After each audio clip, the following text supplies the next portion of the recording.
सब कहते हैं कि जीवन का लाभ तो इसी ने पाया है जिसे कल्याण स्वरूप श्री रामचंद्र जी ने भुजाओं में बांधकर गले लगाया है। निषाद अपने भाग्य की बढ़ाई सुनकर मन में परम आनंदित हो सबको अपने साथ लिवा ले चला। उसने अपने सब सेवकों को इशारे से कह दिया। वे स्वामी का रुख पाकर चले और उन्होंने घरों में, वृक्षों के नीचे, तालाबों पर तथा बगीचों और जंगलों में ठहरने के लिए स्थान बना दिए। भरत जी ने जब श्रृंगवेरपुर को देखा तब उनके सब अंग प्रेम के कारण शिथिल हो गए। वे निषाद को लाग दिए, अर्थात उसके कंधे पर हाथ रखे चलते हुए ऐसे शोभा दे रहे थे मानो विनय और प्रेम शरीर धारण किए हुए हो। इस प्रकार भरत जी ने सब सेना को साथ में लिए हुए जगत को पवित्र करने वाली श्री गंगा जी के दर्शन किए। श्री राम घाट को, जहां श्री राम जी ने स्नान संध्या की थी, प्रणाम किया। उनका मन इतना आनंद मग्न हो गया मानो उन्हें स्वयं श्री राम जी मिल गए। नरक के नर नारी प्रणाम कर रहे हैं और गंगा जी के ब्रह्म रूप जल को देख देख कर आनंदित हो रहे हैं। गंगा जी में स्नान कर हाथ जोड़कर सब यही वर मांगते हैं कि श्री रामचंद्र जी के चरणों में हमारा प्रेम कम न हो, अर्थात बहुत अधिक हो। भरत जी ने कहा, हे गंगे, आपकी रज सबको सुख देने वाली तथा सेवक के लिए तो कामधेनु ही है। मैं हाथ जोड़कर यही वरदान मांगता हूँ कि श्री सीताराम जी के चरणों में मेरा स्वाभाविक प्रेम हो। इस प्रकार भरत जी स्नान कर और गुरु जी की आज्ञा पाकर तथा यह जानकर कि सब माताएं स्नान कर चुकी है, डेरा उठा ले चले। उन्होंने जहां तहां डेरा डाल दिया। भरत जी ने सभी का पता लगाया कि सब लोग आकर आराम से टिक गए हैं या नहीं। फिर देव पूजन करके आज्ञा पाकर दोनों भाई श्री रामचंद्र जी की माता कौशल्या जी के पास गए। चरण दबाकर और कोमल वचन कह कर भरत जी ने सब माताओं का सत्कार किया। फिर भाई शत्रुघ्न को माताओं की सेवा सौंप कर आपने निषाद को बुला लिया। सखा निषाद राज के हाथ से हाथ मिलाए हुए भरत जी चले। प्रेम कुछ थोड़ा नहीं है जिससे उनका शरीर शिथिल हो रहा है। भरत जी सखा से पूछते हैं कि मुझे वह स्थान दिखलाओ और नेत्र और मन की जलन कुछ ठंडी करो जहाँ सीता जी, श्री रामचंद्र जी और लक्ष्मण जी रात को सोए थे। ऐसा कहते ही उनके नेत्रों के कोयों में प्रेमाश्रुओं का जल भर आया। भरत जी के वचन सुनकर निषाद को बड़ा विषाद हुआ। वह तुरंत ही उन्हें वहां ले गया जहां पवित्र अशोक के वृक्ष के नीचे श्री राम जी ने विश्राम किया था। भरत जी ने वहां अत्यंत प्रेम से आदर पूर्वक दंडवत प्रणाम किया।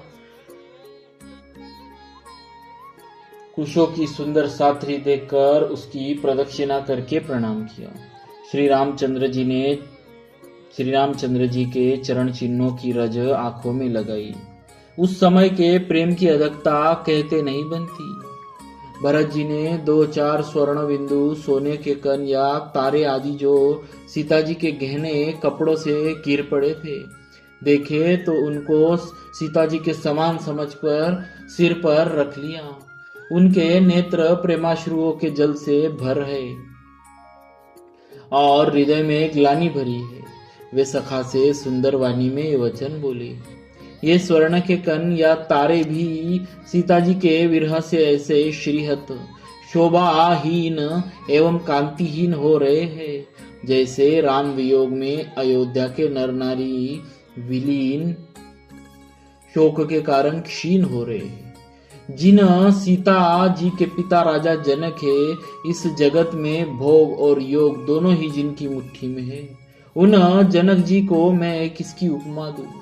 सूर्यकुल के सूर्य राजा दशरथ जी जिनके ससुर है, जिनको अमरावती के स्वामी इंद्र भी सिहाते थे, ईर्ष्या पूर्वक उनके जैसा ऐश्वर्य और प्रताप पाना चाहते थे और प्रभु श्री रघुनाथ जी जिनके प्राणनाथ है, जो इतने बड़े हैं कि जो कोई भी बड़ा होता है वह श्री रामचंद्र जी की दी हुई बड़ाई से ही होता है। उन श्रेष्ठ पतिव्रता स्त्रियों में शिरोमणि श्री सीता जी की साथरी कुश शैया देखकर मेरा हृदय दहल कर फट नहीं जाता। हे शंकर, यह वज्र से भी अधिक कठोर है। मेरे छोटे भाई लक्ष्मण बहुत ही सुंदर और प्यार करने योग्य है। ऐसे भाई न तो किसी के हुए न है न होने के ही है। जो लक्ष्मण अवध के लोगों को प्यारे, माता पिता के दुलारे और श्री सीताराम जी के प्राण प्यारे हैं, जिनकी कोमल मूर्ति और सुकुमार स्वभाव, जिनके शरीर में कभी गर्म हवा भी नहीं लगी, वे वन में सब प्रकार की विपत्तियां सह रहे। हाय, इस मेरी छाती ने कठोरता में करोड़ों वज्रों का भी निरादर कर दिया, नहीं तो यह कभी भी फट गई होती। श्री रामचंद्र जी ने अवतार लेकर जगत को प्रकाशित, परम सुशोभित कर दिया। वे रूप, शील, सुख और समस्त गुणों के समुद्र है। पूर्वासी, कुटुंबी, गुरु, माता पिता माता सभी को श्री रामचंद्र जी का स्वभाव सुख देने वाला है। शत्रु भी श्री राम जी की बड़ाई करते हैं। बोल चाल, मिलने के ढंग और विनय से वे मन को हर लेते हैं। करोड़ों सरस्वती और अरबों शेष जी भी प्रभु श्री रामचंद्र जी के गुण समूह की गिनती नहीं कर सकती। जो सुख स्वरूप रघुवंश शिरोमणि श्री रामचंद्र जी मंगल और आनंद के भंडार है, वे पृथ्वी पर कुशा बिछाकर सोते हैं। विधाता की गति बड़ी ही बलवान है। श्री रामचंद्र जी ने कानों से भी कभी दुख का नाम नहीं सुना। महाराज स्वयं जीवन वृक्ष की तरह उनकी सार संभाल किया करते थे। सब माताएं भी रात दिन उनकी ऐसे सार संभाल करती थी जैसे पलक नेत्रों की और सांप अपने मणि की करते हैं। वही श्री रामचंद्र जी अब जंगलों में पैदल फिरते हैं और कंदमूल तथा फल फूलों का भोजन करते हैं। अमंगल की मूल कैकई को धिक्कार है, जो अपने प्राण प्रियतम पति से भी प्रतिकूल हो गई। मुझ पापों के समुद्र और अभागे को धिक्कार है, जिसके कारण ये सब उत्पाद हुए। विधाता ने मुझे कुल का कलंक बनाकर पैदा किया और कुमाता ने मुझे स्वामी द्रोही बना दिया। यह सुनकर निषाद राज प्रेम पूर्वक समझाने लगा, हे नाथ, आप व्यर्थ विषाद किस लिए करते हैं? श्री रामचंद्र जी आपको प्यारे हैं और आप श्री रामचंद्र जी को प्यारे हैं। यही निश्चित सिद्धांत है। दोष तो प्रतिकूल विधाता को है। प्रतिकूल विधाता की करनी बड़ी कठोर है। जिसने माता कैकई को बावली बना दिया, उसकी मति फेर दी। फिर उस रात को प्रभु श्री रामचंद्र जी बार बार आदर पूर्वक आपकी बड़ी सराहना करते थे। तुलसीदास जी कहते हैं, निषाद राज कहता है कि श्री रामचंद्र जी को आपके समान अतिशय प्रिय और कोई नहीं।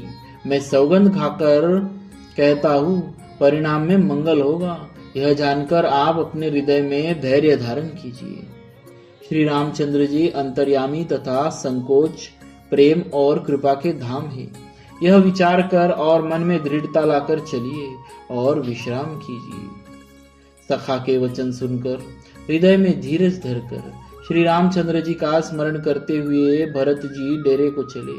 नगर के सारे स्त्री पुरुष यह श्री रामचंद्र जी के ठहरने के स्थान का समाचार पाकर बड़े आतुर होकर उस स्थान को चलने लगे। वे उस स्थान की परिक्रमा करके प्रणाम करते हैं और कैकई को बहुत दोष देते हैं। नेत्रों में जल भर भर लेते हैं और प्रतिकूल विधाता को दूषण देते हैं। कोई भरत जी के स्नेह की सराहना करते हैं और कोई कहते हैं कि राजा ने अपना प्रेम खूब निभाया। सब अपनी निंदा करके निषाद की प्रशंसा करते हैं और उस समय के विमोह और विषाद को कौन कह सकता है। इस प्रकार रात भर सब लोग जागते रहे। सवेरा होते ही खेवा लगा। सुंदर नाव पर गुरुजी को चढ़ाकर फिर नई नाव पर सब माताओं को चढ़ाया गया। बोलिए श्री सीताराम जी महाराज।